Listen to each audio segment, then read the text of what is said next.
Greetings, everybody. I wanted to do some Gurdjieff. It's been a while that I've been talking directly to the camera, but I thought I'd start doing a few again. I've got some Maurice Nicole coming as well, some recordings. Great if he was there himself. But anyway, I wanted to talk about the different types of people that are out there and how there are some that are lions and some that are sheep. And since this is August when I'm recording this, and for those that follow the astrological ways of the world, last week was the Lion's portal that opens in August to help come through with the lion strength and courage for those that are following a spiritual path. And then I found this in All and Everything, Beelzebub's Tales to his grandson. So I wanted to do some reading from that. So Beelzebub's obviously talking to his grandson Hussein.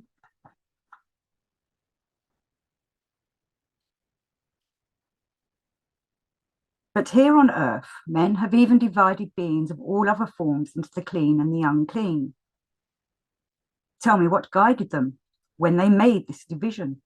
Why, for instance, is a sheep clean and a lion unclean? Are they both not equally beings? This also was invented by people. And why have they invented it and made this division? Simply because a sheep is a very weak being and moreover stupid, and they can do to it just what they like. And I kind of see how with the sheep of the masses, of the people, of the humans, that's what's happening to them, isn't it? The authorities are doing what they like to them and they obey, where a lion has a bit more courage and stands out, and they don't, the authorities, those in charge, the elite, the cabal, whatever you want to call them, they don't like lions because we can see through that kind of thing and we can disturb their programming that they're putting on the sheep. So even though Gurdjieff's talking about animals here, we can relate it to human beings. And I shall continue. But people call the lion unclean simply because they dare not do to it what they like. And don't they? They call people like us oddities, conspiracy theorists, people that don't fit in with society. That's because we can see through what society is being led to do. And we don't want to be a part of that. We want to come out of the programming and break our mechanical ways and be free. And the lion is free. The lion is cleverer, and what is more stronger than they? A lion will not only allow itself to be destroyed. Oh, sorry, let me say that again. A lion will not only not allow itself to be destroyed, but will even not permit people to approach near. If any man should venture to approach near to it, then this Mr. Lion would give him such a crack on the noodle that our valiant's life would at once fly off to where people from Albion's isles have not yet been. And I find that myself with the sheep when I'm with them and they're doing what I think are perhaps stupid things. I know we're supposed to forgive them, for they know not what they do, or they do not see sense, or they do not see how their programming is making them do these programmed ways and keeping them trapped. And then they try and involve me in that kind of thing, or bring me down into that, put me down, make me be involved in what they think is the way of life, because that's how they have been brought up. Most people are told to go through school, meet a partner, get married, have children, get trapped in the rat race, which is fine if that's what they want to do. But many of us can see through that. And so when they see people like us trying to break free from that kind of thing, they find it very difficult to put us with them because it makes them feel uncomfortable. I myself think it's because they realize that we're free and they don't like it because they're trapped and programmed and they want to be free themselves. They believe they are free, like Gurdjieff says about how they think they're conscious, but really they're just alive, but a sleepy life, living their life in a sleepy way. So they find this all challenging to them. They don't like a lion coming in and being different. I'm not saying that I'm sitting there wagging my finger at people and telling them how they shouldn't be.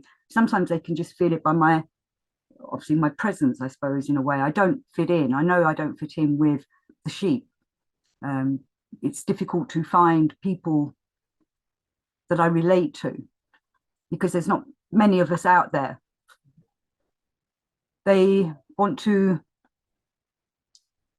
try and control us, especially the elite wants to control everybody. So lions like us are difficult for them to deal with because we're, again, challenging to them, and we have a courage that they don't want to see. We should be putting on a fleece and pretending to be a sheep. But let me continue. I repeat, a lion is unclean simply because men are afraid of it. It is 100 times higher and stronger than they. A sheep is clean merely because it is much weaker than they. And again, I repeat, much more stupid. Which is what they want. They want to keep us weak.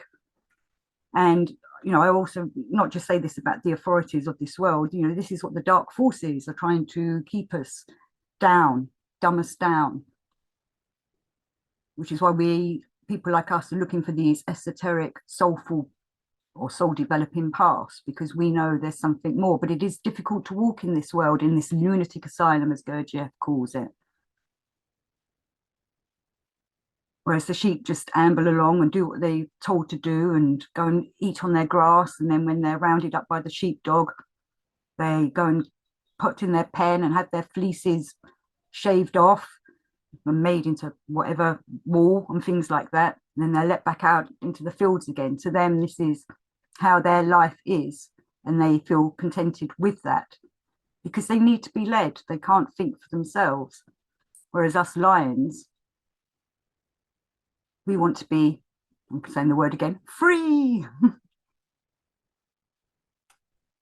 Every being, according to its nature and to the gradation of its reason attained by its ancestors and transmitted by heredity, occupies its definite place among beings of other forms.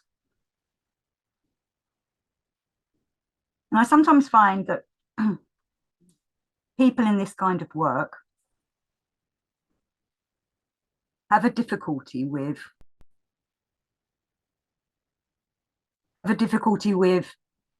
their families, because they can see that their families are programmed and are sheep.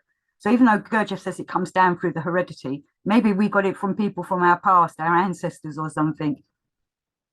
Some of us are lucky enough to be born into families that are awake and are trying to be lions, or being lions amongst the sheep that they have to deal with every day. And then we are here to help pass it on to other people.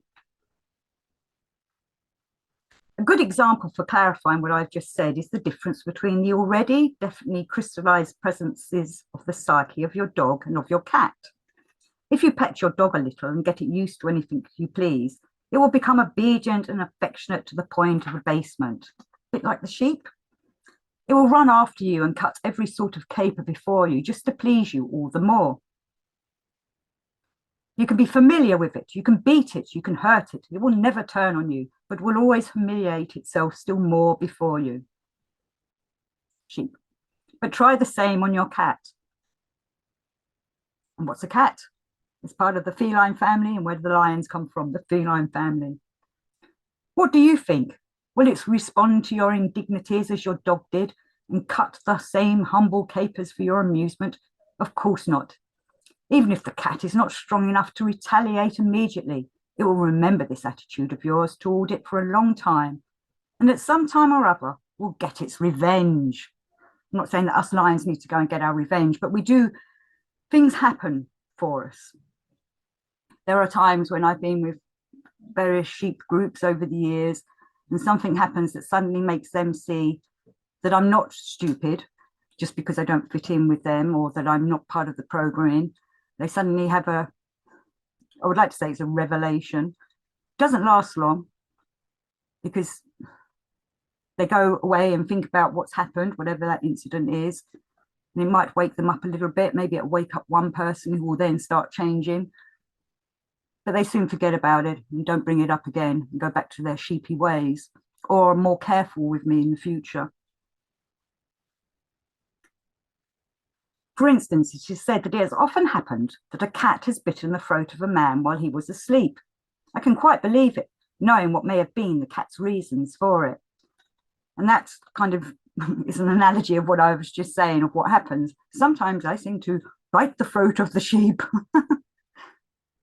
and it does something, it changes things. Obviously, it changes the relationship as well. But I hope that it might do something to them and help them. And obviously, this isn't physically, I'm not hitting out at people or anything, but something's said or something's done that's made the situation change, and they've seen me slightly differently. But as in the heroes' stories of old, we all know the heroes, like, for example, when the hero goes and saves the lady from the dragon, and the town folks are so happy because the dragon's been terrorizing the village for a long time, but the heroes managed to get rid of the dragon. You know, the heroes lorded about for a while, but over time, they stop lording him or her and start going back to their old ways. And very soon it's forgotten what the hero did, and is not appreciated for what he or she did. Not that we should have appreciation or things like that, but you know the story I'm trying to tell. It's going back into old ways, even though they've been saved. And that's kind of like what's happened with this, you know, the cat biting the throat. Everything was woken up for a little while, but slowly people go back to sleep.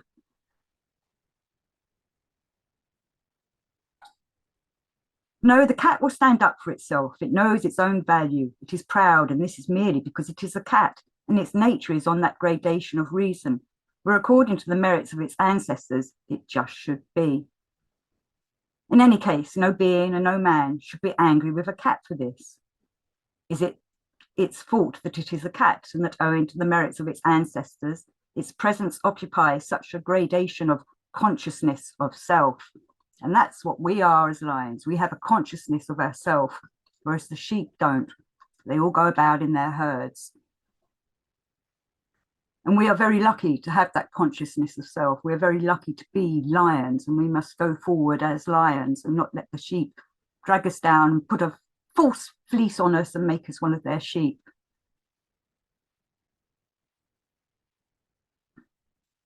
And, you know, it is no fault of ourselves. But maybe it is because we've made that choice. But I do wonder if we're born like that. I, as a child, knew things weren't right and that I was different. And I know as a teenager, I tried to fit in, but I wasn't comfortable and I wasn't me. I was being a lion with a fleece on me, pretending to be a sheep. Thankfully, I threw off that fleece.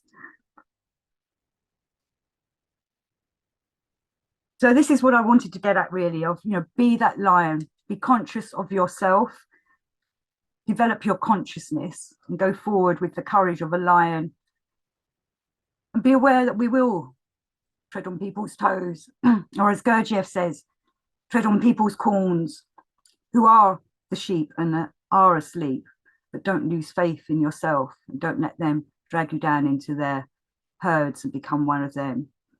And remember to read Gurdjieff. So thank you for watching. I shall continue doing some more of these shows over time.